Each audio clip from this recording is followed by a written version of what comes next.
Instituto Nacional es un organismo especializado en organización de procesos electorales, pero para eso requerimos tener elementos y condiciones específicas para que esto sea altamente exitoso. Cuando alguien dice proceso electoral junto con lo que ya hacemos, inmediatamente en el INE empezamos a pensar en el tamaño del paquete, en el tamaño de las bodegas, en de qué tamaño es la boleta que vamos a tener, cuáles son las características que vamos a tener. Pesa más para un responsable de presidir una mesa directiva de casilla. Vamos a tener funcionarios electorales. ¿Cuántos funcionarios vamos a tener por casillas? Vamos a instalar el mismo número de casillas de un proceso electoral como el que acabamos de vivir. ¿En qué nos podemos basar para definir cuántas casillas vamos a instalar en el territorio? ¿Vamos a irnos por un proceso exactamente igual al que recientemente vivimos o vamos a definir otro tipo de mecanismos? ¿Vamos por el uso de las nuevas tecnologías para reducir tiempos en el tema de la votación o nos vamos a quedar en la parte en la que en este momento nos encontramos? ¿Será en su totalidad? ¿Será gradual? Todo eso no es una pregunta ni siquiera de carácter político de parte del Instituto Nacional Electoral. Es una pregunta de carácter operativo, porque eso define, en principio, el número de casillas, insisto, el número de funcionarios por casilla, en los lugares en los que estaremos instalando las casillas, pero además define porque define el tema presupuestal, porque el presupuesto no es caprichoso, no es a lo que se nos ocurra, es definitivamente lo que genera la posibilidad o no de llevar a cabo un proceso electivo de esta magnitud. Por otro lado, esta iniciativa, siendo la primera en presentar una reforma de este calado, entiendo que el compromiso para el Instituto Nacional, porque se menciona en la iniciativa y es por eso que estamos sentados el día de hoy aquí, que es el INE el responsable de llevar a cabo este proceso electoral. Y esta iniciativa es la primera ocasión que se implementaría en nuestro país. La responsabilidad es mayúscula. No podemos fallarle a ningún ciudadano que ya ha aprendido a votar. El diseño de la boleta electoral, ¿cuál va a ser? ¿Cuántos candidatos vienen en una boleta? ¿Cómo vamos a llevar a cabo una campaña tan didáctica, tan pedagógica, que no permita que un ciudadano diga yo no supe cómo votar en el proceso electivo del Poder Judicial si es que esto avanza? Insisto, estoy partiendo del supuesto que plantea la iniciativa. Y eso hay que dejarlo muy claro, porque una vez conocida la iniciativa final, también tendríamos que hacer otro análisis de acuerdo a lo que ahí se planteara si la actual sufriera modificaciones. Y más todavía si la iniciativa es aprobada, por supuesto que el INE está en la mejor disposición de participar en las mesas de trabajo que así se requieran para garantizar que la operatividad de la implementación de esta reforma de este nivel y magnitud y responsabilidad sea correspondiente con lo que ya el Instituto Nacional ofrece a México. Dos cosas que resalto. Una, el presupuesto no es caprichoso, tiene que ser justo lo que se requiere para que sea de la calidad que requiere nuestros ciudadanos y ciudadanos. Y la segunda, el instituto deberá, en caso de que esto se apruebe, entrar en trabajos rápidamente con la Cámara de Diputados para ir definiendo puntualmente lo que sí se requiera para llevar a buen puerto esto si pasara la aprobación del Congreso. Vamos ahorita a decir que el análisis nos lleva hasta este momento a estas conclusiones. ¿Tendremos campañas? ¿Cómo serán las campañas? ¿Cómo interviene el Instituto Nacional Electoral en el manejo de tiempos en radio y televisión? ¿Tendrán prerrogativas? ¿Quién podrá hacer uso? ¿Tendremos un modelo de fiscalización? ¿Habrá sujetos obligados? ¿Habrá acciones y actitudes y características sancionables? ¿Cuáles son estas? Este tipo de cosas. ¿Cuál es la cadena impugnativa que debe de seguir este proceso? ¿Quiénes serán los responsables, quién entrega la constancia de mayoría, quién hace el cómputo, cómo hace el cómputo, habrá representantes en las casillas, la cadena de custodia se cuida, no se cuida, tendremos representantes en los consejos distritales y locales.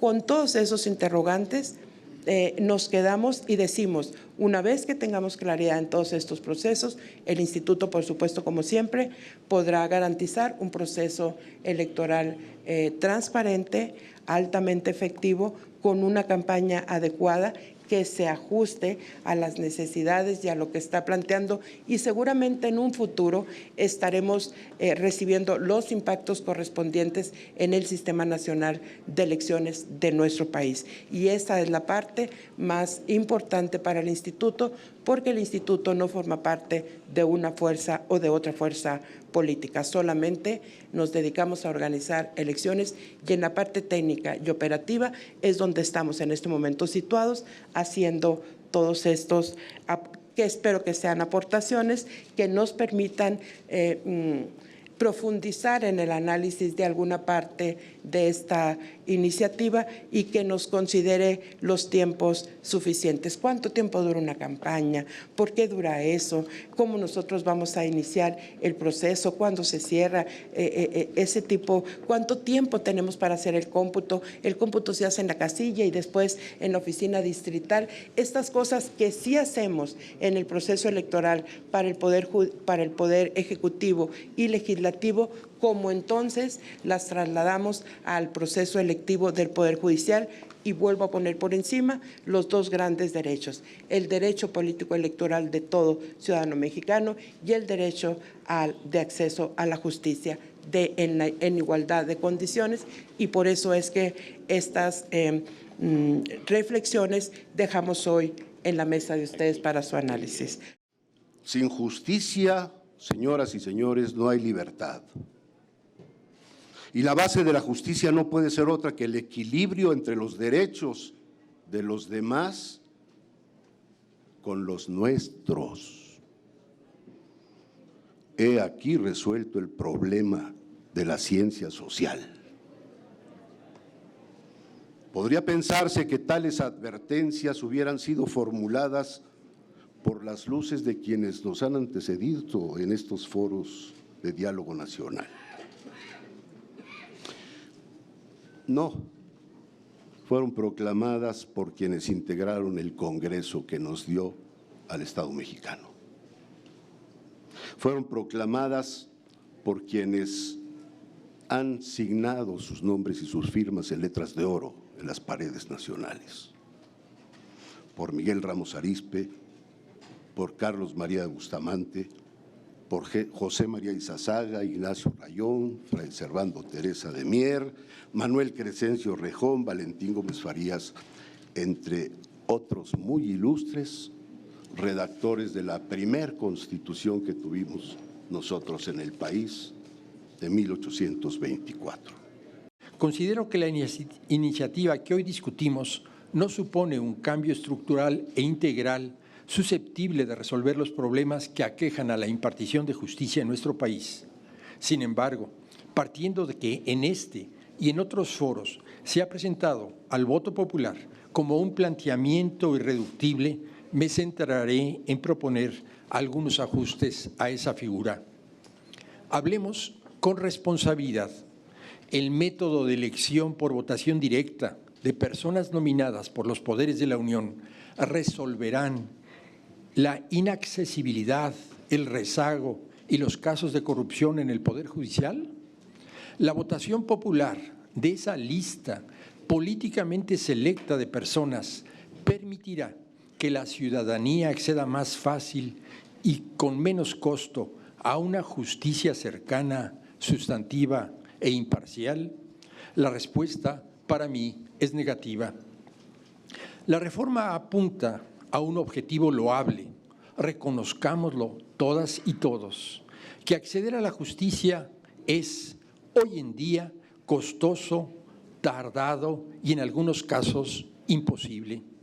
Ahora bien, no gastemos los recursos del Poder Judicial en una reforma que, como está planteada, politiza los nombramientos y convalida que se acceda a la impartición de justicia de las personas cercanas al poder y no forzosamente las personas trabajadoras, discretas y talentosas. Y que no se malentienda mi postura. Comparto con el señor presidente de la República cuando afirma que el pueblo es sabio y que el pueblo sabe elegir. Sin embargo, las y los mexicanos elegiremos entre listas políticas, entre personas cuya virtud principal fue saberse acercar al poder.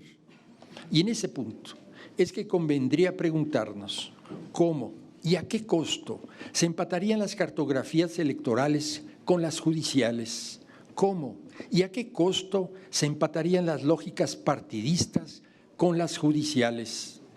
Tanto hemos repudiado el enorme costo de las elecciones para ahora multiplicarlo. Tanto hemos criticado el nombramiento politizado de las y los ministros para ahora generalizarlo. Tanto hemos repudiado el amiguismo para ahora trasladarlo al Poder Judicial. Invirtamos más en personas juzgadoras, en más capacitación, en más contrapeso, no en politizar la vida judicial. No convirtamos, señores, las boletas electorales en una revalidación del influyentismo. Este problema nuclear en la iniciativa, no se resuelve con el escalonamiento en su implementación. No deberíamos mantener a jueces y magistrados en el corredor de la muerte violando sus derechos humanos. Ahora, partiendo de que el voto popular se ha planteado como un irreductible hecho, yo tendría una propuesta concreta: que el voto popular permita evaluar el desempeño de las personas juzgadoras.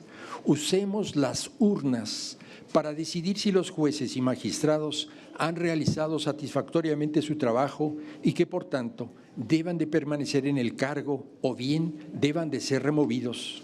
El voto popular no debe de ser una herramienta para convertir a los amigos del poder en jueces o en magistrados. Al contrario, el voto popular sí puede servir para premiar o incluso para castigar a jueces formados en la carrera judicial y así responsabilizarlos frente a la sociedad. Existe evidencia empírica que demuestra que no hay diferencia en la legitimidad entre los poderes judiciales elegidos por voto popular y los nombrados, ¿no? Entonces, no ganaríamos legitimidad porque se han hecho muchos estudios comparando qué legitimidad tiene al que nombró el presidente y confirmó el Senado y que por el que votaron. No existe diferencia. Otro punto es la diversidad. Tampoco se observa que haya mayor diversidad en aquellos tribunales en los que se elige por voto popular a las personas, a los juzgadores, que en aquellos en los que se nombra. Y esto también es muy diciente, ¿no? Porque ese sería otro argumento para defender que votemos por los jueces. A partir de 1995, jueces y magistrados han sido designados mediante concurso cerrado en el que solo pueden participar personas que ya laboran en el Poder Judicial. Estos concursos, más que un mecanismo de selección de los mejores profesionales del derecho, han funcionado como escalafón para quienes ya forman parte del Poder Judicial, que en un 49%, de acuerdo con el Consejo de la Judicatura Federal, son familiares actualmente. Según esta instancia, en 2022, en el 67% de los juzgados y tribunales había personas servidoras públicas con alguna relación familiar en el Poder Judicial. El 23.8% del personal tenía más de 4 familiares trabajando en la institución. Tan solo magistradas y magistrados tienen en promedio 4 familiares en los órganos jurisdiccionales. La organización de concursos en los que solo pueden participar quienes ya forman parte del Poder Judicial ha sido una forma para premiar y perpetuar el nepotismo, que por cierto se encuentra prohibido en la Ley General de Responsabilidades de las Personas Servidoras Públicas. A pesar de que en la historia han abundado las descalificaciones hacia la democracia, hasta la fecha nunca ha representado un problema, sino más bien la mejor manera de resolver nuestros problemas. En el mundo se tiende a buscar cada vez más formas para democratizar a sus poderes judiciales. En Japón los ministros están sujetos a revocación popular, en Suiza los jueces de los cantones son electos por la ciudadanía, en Estados Unidos 43 de los 50 estados de la Unión eligen a sus jueces de sus supremas cortes. En Europa, en Alemania, Francia, Bélgica, Luxemburgo, Austria, Finlandia, Croacia, Grecia y Portugal, además de la República Popular China en Asia, se han establecido tribunales mixtos en los que incluso se integran jueces que ni siquiera requieren ser abogados. En algunos casos son elegidos popularmente y en otros son insaculados de los listados generales electorales. Amigas, amigos, yo creo que solo los tiranos deben temer a la democracia. En una república soberana, democrática, popular como la nuestra, la democracia es la única forma en que el pueblo realiza plenamente su soberanía. Hay dos tipos de juzgadores que todos conocemos, los buenos jueces, buenos y propios jueces, y los juzgadores que han caído en la corrupción, han caído en la perversión de la profesión judicial.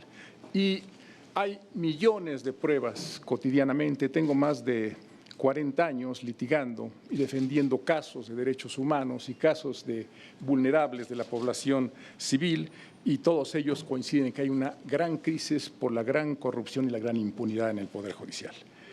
Hablan de sus orígenes y formación. No lo discuto, dicen ser de clase media, que no son conservadores, pero yo diría que sí lo son por sus orígenes precisamente. Entonces, pues a confesión de parte, ¿verdad? Pues no tenemos nada más que decir, ¿verdad? Pero generalmente la justicia en México está a la venta y se apadrina y se defiende a los poderosos en las mismas oficinas judiciales. Mejorar y degradar no son sinónimos, aunque ambos procesos puedan comenzar con una reforma. Si el resultado de esta reforma presentada el 5 de febrero es poner en mayor peligro a la independencia judicial, entendida como la capacidad de emitir fallos imparciales, basados exclusivamente en el derecho y en los hechos, sin estar sujeto a influencias externas, si esta iniciativa se transforma en una reforma que pone en mayor peligro, entonces no se habrá mejorado nada, pero sí se habrá destruido varios elementos valiosos que tardaron más de 30 años en construirse. Con pleno respeto a lo que determina el Poder Revisor de la Constitución, me permito adicionar a mi propuesta original con un artículo transitorio para que se establezca que tanto magistradas, magistrados de circuito, juezas, jueces de distrito actualmente en funciones, participen en una jornada electoral de revocación del cargo dentro de la circunscripción electoral en donde se desempeñan, a fin de que se les revoque su nombramiento, si así lo determina la mayoría de la ciudadanía, dentro de una participación de al menos del 40% de las personas inscritas en la lista nominal de electores que corresponda, que es el porcentaje previsto constitucionalmente tratándose de la revocación del mandato de presidente de la República, o bien el porcentaje que esta soberanía considere conveniente. Esta es una primera propuesta, ya que si a las personas juzgadoras no se les revoque el cargo y si además ya se encontraban ratificadas, conservarán sus nombramientos por todo el tiempo por el que fueron designadas, y en cambio las no ratificadas continuarán ejerciendo el cargo en los términos de la iniciativa por un lapso de 9 años, quedando en aptitud de participar en la subsecuente elección. Esto con relación a los magistrados ratificados y no ratificados. Quienes han servido a la justicia merecen también ser tratados con justicia, porque ellos es una garantía de respeto a los derechos de la ciudadanía.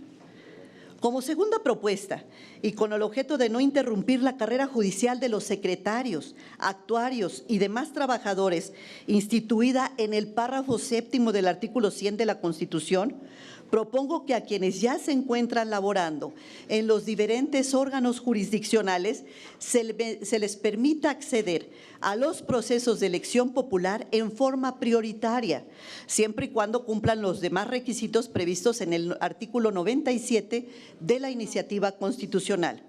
Y finalmente, para una transformación de fondo en el Poder Judicial Federal, me permito presentar la tercera propuesta como acción afirmativa, que la primera elección popular de quienes habrán de integrar la Suprema Corte de Justicia de la Nación, los tribunales colegiados y juzgados de distrito, se postulen exclusivamente a mujeres para lograr su mayor presencia en los órganos de impartición de justicia.